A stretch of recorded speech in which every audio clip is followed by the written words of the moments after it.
এই গরমের ছুটিতে একদিনে একটু ঘুরে আসার প্ল্যান করছেন? তাহলে কলকাতার খুব কাছেই মাত্র 2 ঘন্টার মধ্যে এমন কিছু সুন্দর জায়গা আছে। সেখানে নদীর ধারে শান্ত পরিবেশ, সবুজ প্রকৃতি আর একটু ইতিহাস সব একসাথে পাওয়া যায়। সকালবেলা বেরিয়ে পড়লে সারাটা দিন একদম হালকা আর রিফ্রেশিংভাবে কাটানো যায়, আর সন্ধ্যা হবার আগে আবার সহজেই ফিরে আসা যায়।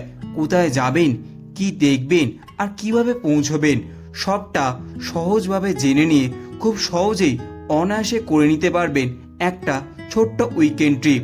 মনটা ভালো করার জন্য একটা সুন্দর ট্রিপের আজ আপনাদের খোঁজ দিতে চলেছি।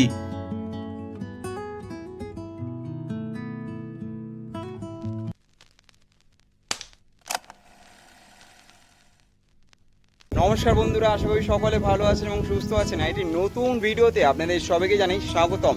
কলকাতা থেকে মাত্র 2 ঘন্টা দূরে আজকে আপনাদের এমন একটি জায়গার সন্ধান দিতে চলেছি, যা এই গরমকালে ঘুরে বেড়ানোর জন্য হতে চলেছে একদম আদর্শ জায়গা।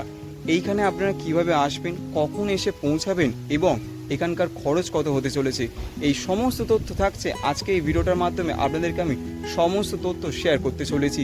তাহলে চলুন আরও একটি নতুন গল্প আপনাদের সকলকে নিয়ে শুরু করা যাক। হাওড়া স্টেশন থেকে সকাল 7টা 25-এ লোকাল ট্রেনে করে দেউলটির উদ্দেশ্যে যাত্রা শুরু করলাম। খড়গপুর ডিভিশনের যে কোনো লোকাল ট্রেনে করে কিন্তু অনায়াসে আপনারা দেউলটি পৌঁছে যেতে পারেন। আপ ডাউনের টিকিট মিলিয়ে আমার খরচ পড়ল 30 টাকা। 30 টাকা দিয়ে জানলার ধারে বসে গ্রাম বাংলার সবুজ মাঠ, পুকুর, গাছপালা আর ছোট ছোট স্টেশন দেখতে দেখতে প্রায় 1 ঘন্টা 40 মিনিটের সুন্দর একটি ট্রেন যাত্রা উপভোগ করলাম। দেউলটি স্টেশনে নেমে শরৎচন্দ্র গ্রাম পঞ্চায়েত অফিসের সামনে থেকে 100 টাকায় একটি টোটো রিজার্ভ করে গ্রামের শান্ত পরিবেশের মধ্য দিয়ে এগিয়ে অবশেষে পৌঁছে গেলাম গ্রাম বাংলার বাংলা সাহিত্যের কিংবদন্তি কথাশিল্পী শরৎচন্দ্র চট্টোপাধ্যায় স্মৃতি বিজড়িত শরৎচন্দ্র কুটির সামনে। চলুন এইবার আমি ভিতরে প্রবেশ করব, আর আজ আপনাদের আমি ঘুরিয়ে দেখাবো শরৎচন্দ্র চট্টোপাধ্যায়ের শরৎকুঠি। শরৎচন্দ্র চট্টোপাধ্যায় এই নামটি শুনলেই বাঙালির মনে ভেসে ওঠে দেবদাস, শ্রীকান্ত, পথের দাবী, মহেশ কিংবা রামের সুমতির মতো কিছু অমর সৃষ্টি। কিন্তু এই গল্প কেবল একজন সাহিত্যিকের নয়, এটি এক বাড়ির গল্প, এক নদীর গল্প এবং এক গ্রামের গল্প এবং মানুষের সঙ্গে মিশে থাকা এক অসাধারণ জীবনের গল্প। আজ থেকে প্রায় 100 বছর আগে এই গ্রামে এসে বসতি গড়েছিলেন বাংলা সাহিত্যে মহান কথাশিল্পী শরৎচন্দ্র চট্টোপাধ্যায়। দূরে রূপনারায়ণ নদীর হাওয়া ভেসে আসে, পাখির ডাক, গ্রামের মানুষের সরল জীবন আর প্রকৃতির নিস্তব্ধতা সব কিছু যেন এখনো ধরে রেখেছে শরৎচন্দ্রের সময়কে। সামনের রাস্তা ধীরে এগোতেই চোখে পড়ে একটি দোতলা বাড়ি, সাদা রঙের দেয়াল, পুরনো দিনের বারান্দা, সামনে বাগান। বাড়িটির নাম শরৎচন্দ্র কুঠি। এখানেই বাংলা সাহিত্যের বহু অমর রচনা জন্ম নিয়েছিল। 1923 সালে শরৎচন্দ্র চট্টোপাধ্যায় এই বাড়িটি নির্মাণ করেন। স্থানীয় কারিগর গোপাল দাসের তত্ত্বাবধানে বাড়িটি নির্মাণ করা হয়েছিল এবং সে সময় এর নির্মাণ ব্যয় ছিল প্রায় 17,000 টাকা, যা তখনকার দিনে একটি বিশাল অঙ্ক। অনেকে বলেন বাড়িটির নকশায় বার্মার স্থাপত্যের প্রভাব ছিল, কারণ শরৎচন্দ্র চট্টোপাধ্যায়ের জীবনের একটি দীর্ঘ সময় বার্মায় কাটিয়েছিলেন। বাড়িটি বানানোর সময় তিনি শুধু একটি বাসস্থান করতে চাননি, তিনি চেয়েছিলেন এমন একটি আশ্রয় যেখানে মানুষ, প্রকৃতি এবং সাহিত্য একসঙ্গে বসবাস করবে। বাড়ির একতলায় রয়েছে শরৎচন্দ্র চট্টোপাধ্যায়ের পড়ার ঘর। এখানে রাখা আছে তার ব্যবহৃত টেবিল, চেয়ার, বইয়ের আলমারি এবং বিভিন্ন স্মারক। এই ঘরেই বসে তিনি লিখেছিলেন মহেশ, রামের সুমতি, পল্লী সমাজ, শেষ প্রশ্ন, পথের দাবি, অভাগীর স্বর্গ।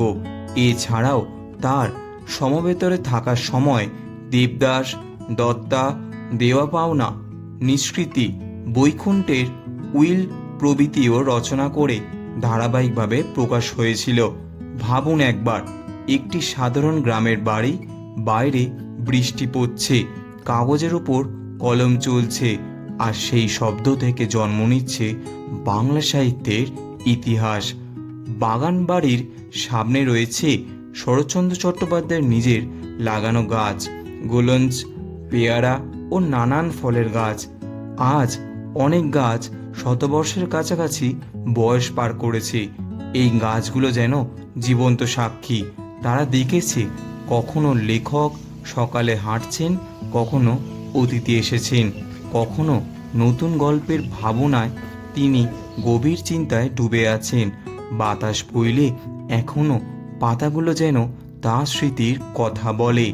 বাড়ির ভিতরে রয়েছে সুন্দর ঠাকুর দালান। প্রতিদিন এখানে পুজো হতো। শরৎচন্দ্র ধর্মীয় আচার মানলেও কুসংস্কারে বিশ্বাস করতেন না। তিনি মানুষের কল্যাণকেই সবচেয়ে বড় ধর্ম বলে মনে করতেন। ঠাকুর ঘরে আজও পুরনো দিনের আবহ রয়ে গেছে, দেয়ালে সময়ের ছাপ, কিন্তু সেই নীরবতার মধ্যে যেন অতীতের উপস্থিতি অনুভব করা যায়। শরৎচন্দ্র চট্টোপাধ্যায়ের বাড়ির সঙ্গে জড়িয়ে রয়েছে অনেক ইতিহাস। তাই আজ আমরা চেষ্টা করলাম আপনাদের সঙ্গে একটু অন্য ধরনের গল্প শেয়ার করার। চলুন এই বাড়ির যিনি দায়িত্বে আছেন তার থেকে কিছু তথ্য জেনে নেওয়া যাক। ধরে এই বাড়ি দেখাশোনার দায়িত্বে রয়েছে ওনার নাতি থাকেন কলকাতা কসবায়। নাতির নাম জয় চট্টোপাধ্যায়। উনি আমার বাবার উপর এই বাড়ি টোটাল দায়িত্ব দিয়ে রেখেছেন। আমার সাথে যোগাযোগ করতে হলে আমার যোগাযোগের নাম্বারটি হলো 8537998629, যারা রূপনারায়ণ নদীর পিকনিক ও হোমস্টের জন্য যোগাযোগ করতে পারেন। শরৎকুটি থেকে বেরিয়ে এইবার আমরা মদন গোপালজিউ মন্দিরের উদ্দেশ্যে রওনা শুরু করলাম। এইখানে বলে রাখা ভালো, মদন গোপালজিউ মন্দির শরৎকুটি থেকে কিন্তু প্রায় 1.5 থেকে 2 কিলোমিটার। তাই জন্য আপনারা অবশ্যই একটি টোটো রিজার্ভ করে নেবেন। মন্দির প্রবেশ পথে পৌঁছতেই চোখের সামনে ধরা পড়ে কয়েকশো বছরের ইতিহাসকে যেন বুকে ধারণ করে দাঁড়িয়ে থাকা মদন গোপালজিউ মন্দির। হাওড়া জেলার বাগনান অঞ্চলে অবস্থিত এই প্রাচীন মন্দিরটি বাংলার ঐতিহ্যবাহী আটচালা স্থাপত্য রীতির এক অনন্য নিদর্শন। 1651 খ্রিস্টাব্দে জমিদার মুকুন্দ প্রসাদ রায়চৌধুরীর উদ্যোগে নির্মিত এই মন্দিরটি শুধু ধর্মীয় উপাসনা স্থানই নয়, বরং বাংলার ইতিহাস, সংস্কৃতির এবং শিল্পকলার এক অমূল্য সম্পদ। দূর থেকে মন্দিরের সুউচ্চ গঠন দেখে চোখে পড়ে, আর কাছে এগিয়ে গেলে ইটের গায়ে খোদাই করা সূক্ষ্ম কারুকাজ মুগ্ধ করে। পোড়ামাটির ফলকে রামায়ণ, মহাভারত ও কৃষ্ণলীলার বিভিন্ন দৃশ্য অত্যন্ত নিখুঁতভাবে ফুটিয়ে তোলা হয়েছে। সময়ের আঘাতে কিছু অংশ ক্ষয়প্রাপ্ত হলেও মন্দিরের সৌন্দর্য ও ঐতিহাসিক গুরুত্ব আজও অমলিন। চারপাশের শান্ত পরিবেশ, প্রাচীন স্থাপত্যের গাম্ভীর্য এবং ইতিহাসের স্পর্শ একসঙ্গে মিলে এই স্থানটিকে দর্শনীয়দের কাছে এক বিশেষ আকর্ষণে পরিণত করেছে। এখানে দাঁড়ালে মনে হয় যেন কয়েকশো শতাব্দী পিছনে ফিরে বাংলার জমিদারি যুগের এক জীবন্ত অধ্যায়ের সামনে আজকে আমরা উপস্থিত হয়েছি। মন্দির থেকে বেরিয়ে আমরা ধীরে ধীরে চলে এলাম একদম রূপনারায়ণ নদীর সামনে। শরৎচন্দ্র কুটি ভ্রমণের অন্যতম আকর্ষণ হলো কিন্তু এই রূপনারায়ণ নদী। একসময় এই নদী শরৎচন্দ্রের বাড়ি একেবারে পাশ দিয়ে প্রবাহিত হতো। তার পাড়ার ঘরের জানলা থেকে নদীর শান্ত জলরাশি, নৌকার আনাগোনা এবং নদীর তীরে মনোরম দৃশ্য স্পষ্ট দেখা যেত। বিকেলের সোনালি আলো যখন নদীর জলে পড়ত, তখন পুরো পরিবেশ যেন এক অপার্থিব সৌন্দর্যে ভরে উঠত।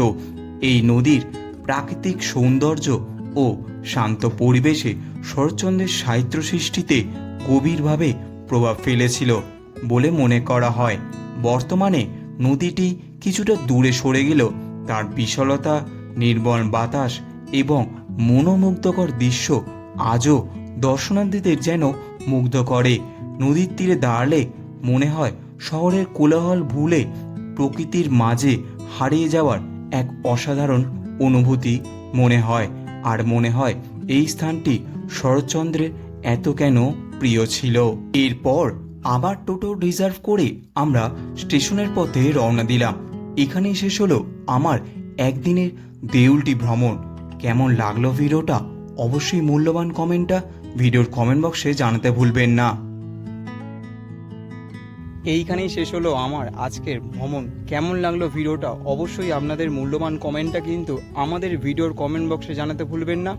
ভিডিওটি যদি ভালো লেগে থাকে তাহলে ভিডিওটি অবশ্যই লাইক করবেন এবং চ্যানেলটি কিন্তু অবশ্যই সাবস্ক্রাইব করবেন, কারণ এমন নতুন নতুন ভিডিও কিন্তু আপনাদের জন্য আমাদের এই চ্যানেলে আমরা আপলোড করতে থাকি। আর এখানে সমস্ত তথ্য, সমস্ত ইনফরমেশন, কেমন খরচা হবে, কীভাবে আসবেন, আশা করি আপনাদের মধ্যে আমি সবটা শেয়ার করতে পেরেছি। তাহলে চলুন নতুন একটি গল্প নিয়ে খুব তাড়াতাড়ি আপনাদের সকলের সাথে দেখা হচ্ছে। ততক্ষণে সকলে ভালো থাকবেন, সকলে সুস্থ থাকবেন। স্টে টিউন, বং লার্কার।